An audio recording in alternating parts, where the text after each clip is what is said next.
Love is something all of us want, and it can be shown in different ways. Most of us are born with loving parents and a loving family, and our parents teach us directly and indirectly about loving yourself and loving others. But arguably, the most influential aspect to a young child was love portrayed on TV. In cartoons, TV series, and movies, love was woven into so many stories and characters that eventually these portrayals were shaping and changing my view of love. As entertainment and technology evolved, so did the influence of the media on us. The mass spread of media through mobile phones increased the effect that the love portrayed in media had on people. The biggest offender of this being the social media platform TikTok. You could instantly view and share videos from movies and shows about love and what it means to be loved and how to love someone, but what actually is love? Love is defined as an intense feeling of deep affection, but is it that simple? I would say it depends on your own experiences, both good and bad, to shape your view on love, as anything else. But if you've never experienced being in love, what do you have to go off of? You don't want to miss out on something that's so idealized, so crucial to the human experience. I mean, you've been conditioned to think that being in love is the best thing that can happen to a person. We go out into the world with these expectations of love and are oftentimes let down. So we go back to craving what we think love is. That feeling of comfort and belonging with someone. At least that's what I've been conditioned to think. And a lot of other people have too, because they found comfort in one other source of media that portrays love: music. Music is by far one of the biggest industries to have an effect on people. There's a very simple explanation for that. It's because both film and music are personal. We want to know that people accept us for who we are, and music is simply a reflection of an artist's feelings. The artist I'll be talking about deals with exactly one aspect, and yeah, you probably guessed it, it's love.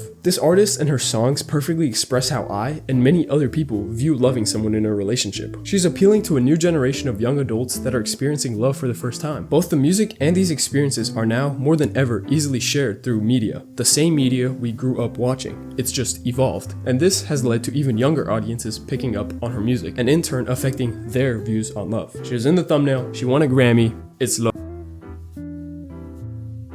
I was originally going to talk about her origins, but that shit is boring, and there's a perfectly good website called wikipedia.com to find out more about her upbringing. But there's two things worth mentioning that are important. One is that she grew up playing cello, and the other one is that her dad had jazz records she would frequently listen to, which inspired her music style. Her style consists of a combination of jazz and pop, and I think many people find comfort in her voice and the non-complex style of music she makes. So let's begin with the actual music, and the way it expresses the type of love I've grown up idealizing. I've tried to string them into a coherent story. It's one that isn't necessarily in chronological order of music releases, but it is one that flows in terms of how love makes you feel. I've chosen 14 songs I believe prove Laufey is no different from you or I. She wants someone to love as much as we do, and all she does in these songs is detail that. She talks about wanting someone, being with someone, and the heartbreak that follows. She's as much of a storyteller as she is a musician, but I'm getting ahead of myself. Let's start with the song that could have and probably should have replaced my entire intro. Like the Movies is literally describing what I was talking about. It's someone wanting the love they grew up in seeing in media. I said that wrong. Like the Movies is literally describing what I was talking about. It's someone wanting the love they grew up seeing in media. It's a song about old-fashioned romantic love. She also describes how she can't have this type of love anymore because nobody lives up to the standards that she's grown up with. It's no wonder I've had no luck. No one's ever good enough. I wanna love like I've seen in the movies. That's why I'll never fall in love.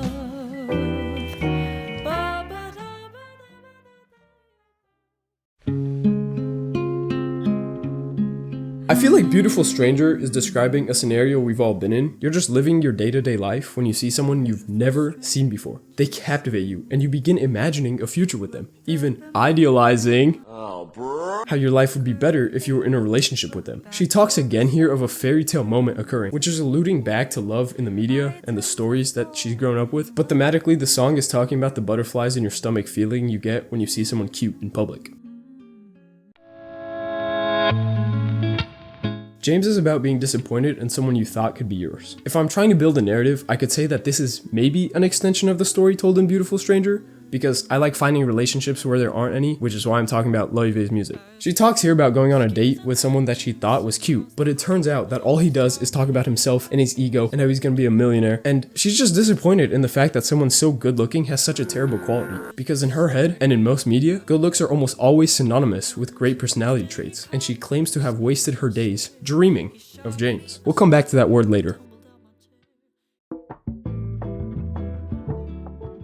In Falling Behind, Laufey talks about being left behind in her search for a relationship. It could very well take place after the events in James, and she says here that My best friends found a new guy. I'm only getting older. I've never had a shoulder to cry on, someone to call mine. Everybody's falling in love and I'm falling behind. she's jealous of the people that have found the love that they've idealized, and she doesn't want their love to fail, she just wants what they have. It's a pretty simple song thematically. It's come to my attention. Best Friend talks about how you will always love the person you are in love with. Laufey talks about how this person brings joy to her life and changes her life for the better. She just appreciates their relationship and there's no one else that compares to this person in her mind. I think it's fairly straightforward. It's just you really like this person and you really like them because they're really cool. Made fun of it. It's not your fault, it looks like shit.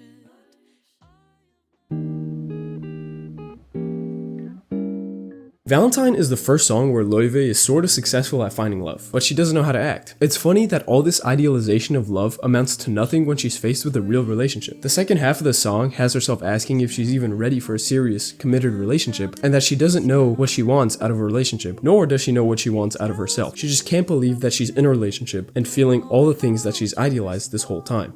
I tell him that he's pretty. From the Start is without a doubt Laufey's most well-known song to date. It's where I first heard her music, and I'm not gonna sit here and act like I was a die-hard Laufey fan before this song came out. Little white men from the United States scurry to me like rats. TikTok made it popular worldwide, but it's not undeserved. From the Start is simply splendid. The message in it is fun and relatable. She's singing about how the person she has a crush on doesn't know that she has a crush on him, and how painful it is for her to see that the person she's idealizing doesn't feel the same way. But she's doing it over this upbeat instrumentation that makes it sound like when your friend is telling you something deeply disturbing and then tries to downplay it. I watched Jane die. I could have saved her. In the chorus, Laufey talks about how by just talking to this person, she's swooned by him and wants him to feel the same way.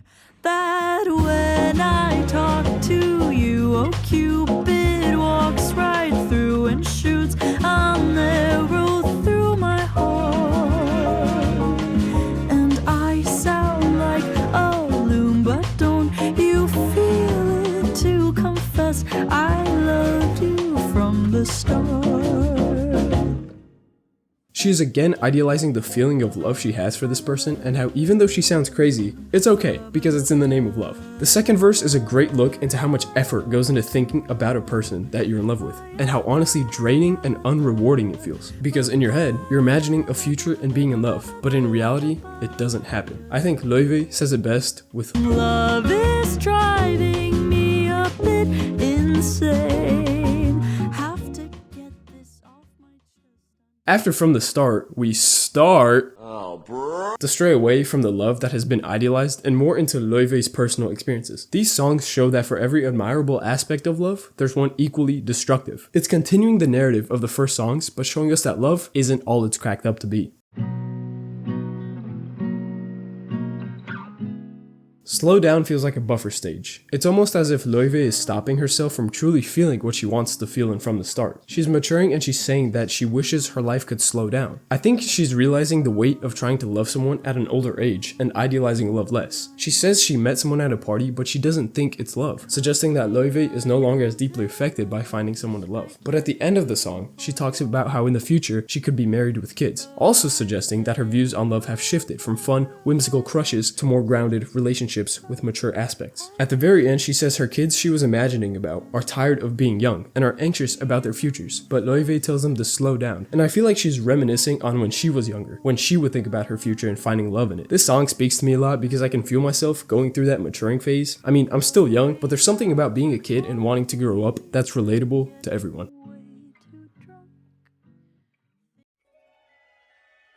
I have a lukewarm take on Bewitched. Bewitched is not a song that talks about Laufey feeling happy. I mean, yes, it does, but that's not the main message. Bewitched talks about the feeling of limerence. Limerence is a state of being infatuated or obsessed with another person, and that's exactly what Laufey describes here. Okay, so why is limerence bad? It's been compared to cocaine addiction and has real negative symptoms, like loss of sleep and obsessive thinking. Come to think about it, it's what most of her happy love songs are about. From the Start is very similar to Bewitched thematically, but I don't think I can diss From the Start and get away with it. So what's so special about Bewitched? To me, it's different, because Laufey talks about not feeling this before when she says, What's this new desire called? She's telling us that she hasn't felt this type of love before, because it's the love she's idealized for so long, and now that she's feeling it, she doesn't want to let go. It completely overtakes her, and that leads her to being unable to think straight and begin thinking about what would happen if her partner isn't there. I mean, when she says, You're not even gone, I already miss you. What's going on? she's not only spitting bars, she's detailing her angst of losing this person to the point where she's both going insane because of the love she's feeling, but also because she's scared of the love she won't feel. That might not have made sense, but think about it like this. Laufey is really happy she's feeling her idealized love for the first time, and she's slightly aware it can go wrong, but she's too infatuated with her feelings to truly consider it.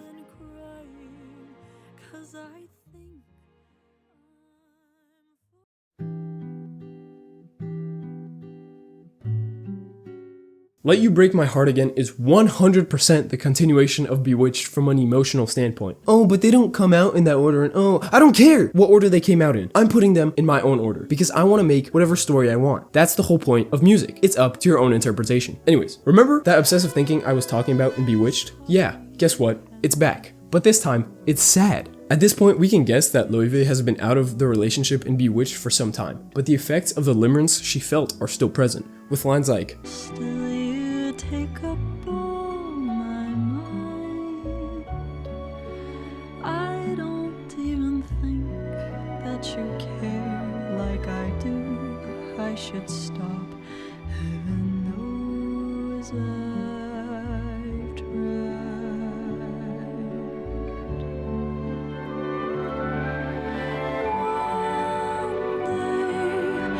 I will stop falling in love with you. and the song's titular line, And of course I'll let you break my heart again. it's obvious that Laufey simply hasn't gotten over her feelings of limerence for this person, because they were the first ones to meet her requirements. And because they were the first ones to meet her requirements, she doesn't care about the consequences of letting this person break her heart again. She just wants to experience that feeling. It's a toxic cycle, because the other person in that relationship could very easily take advantage of these feelings and almost abuse Laufey. But to her, feeling that high that limerence gave her is more important than her self-worth. Let You Break My Heart Again spawns 3 other stories that you could almost arrange in any order. They all tie into the aftermath of a breakup and the feelings you have to come to terms with. I've chosen to put them in this order because it makes sense in my head, so let's get into the final songs.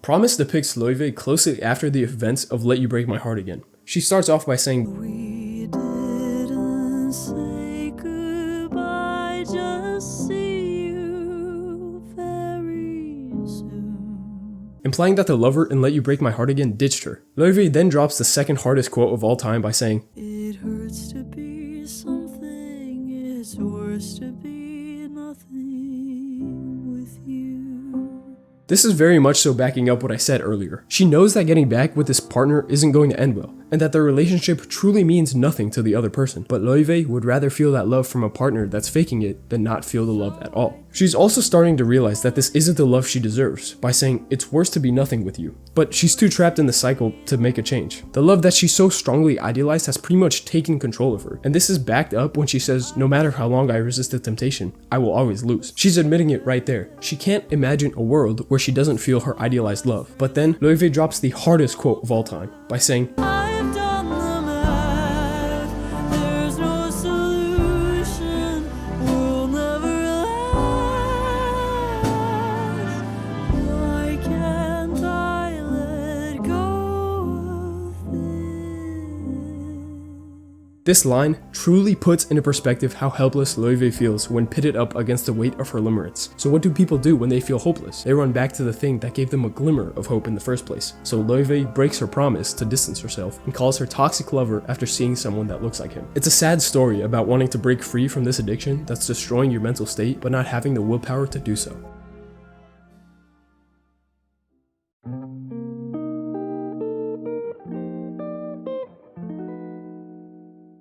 Second Best shows Laufey further from the events of Let You Break My Heart Again. After she's gotten away from the relationship and started to look inward, she's matured more and let herself come forward with the pain she subdued for so long. The opening verse says so. I'll never forget how stupid in love I felt. The rest of the song has her looking back on the things she never noticed when she got taken advantage of in her state of limerence. One verse that really makes me believe this is, I loved you so much that I settled for less. to her, this relationship meant everything. It was everything she wanted at the moment, but to her partner, they were just using her for whatever they wanted. Laufey is using this song as a moment of weakness, a moment to understand the pain she's feeling and to come to terms with it, which is why in this part she adds, I love way too much, oh this hurts to confess. because she doesn't want to accept that the love she felt wasn't real to her partner. She wants to feel comfort that in her idealized relationship, both people feel the same way about each other. She admits that her life has been much better since she's spoken to this person, but she still toys with the idea of getting back into a relationship with this person, as she ends the song by saying, Everyone warned me you were a bad idea. I never listened, maybe I will next year. When I've walked a little further into my life, fallen in love and left you behind, but I'm still a little in love with this mess. Oh, you were my everything, I'm just your second best. she pours her feelings out into this song, and it's such a raw story that this is probably my favorite song by her.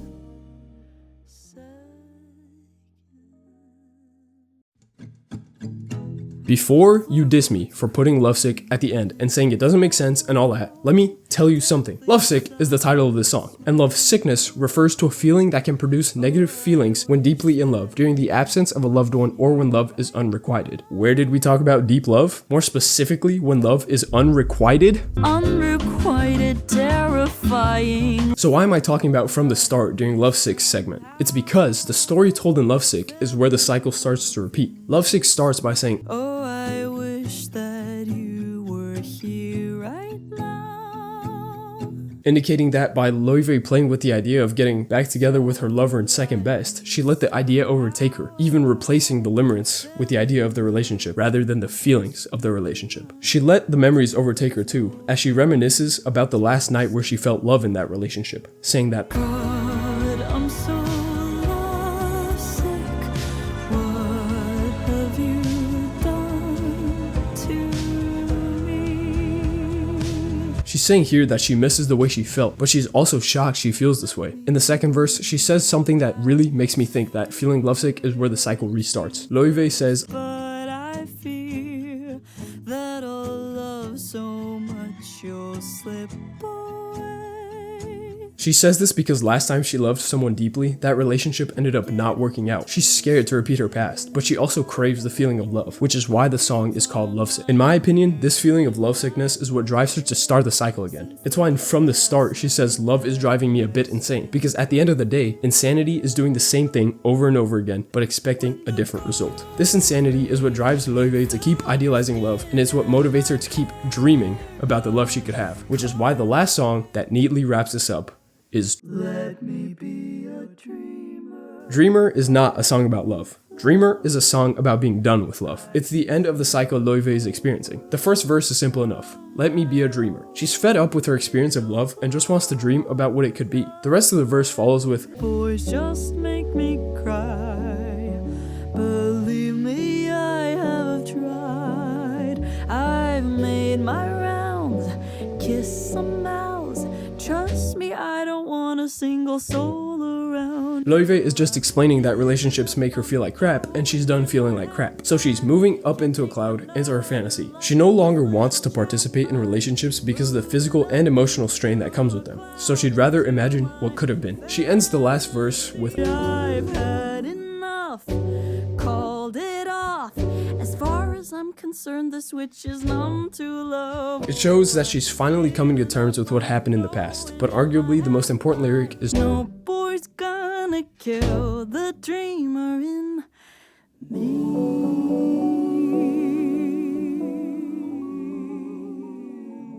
Laufey is making a statement. She's saying no matter what has happened, what is happening, or what will happen, nothing is going to take away from her perfect, idealized love.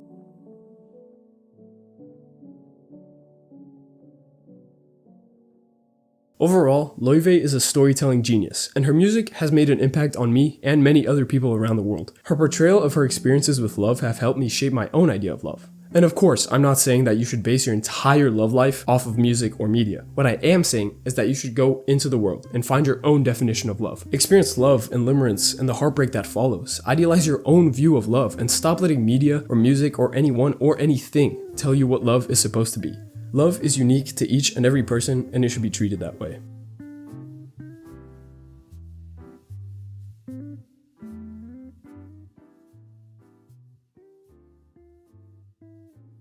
Thank you for watching. Stay tuned. More cool stuff coming soon. If you like the video, subscribe, like. That would be cool. That would help. And thank you to all the people that supported this idea. You know who you are. I can't read English. You bewitched me from the first time that you kissed me. Okay.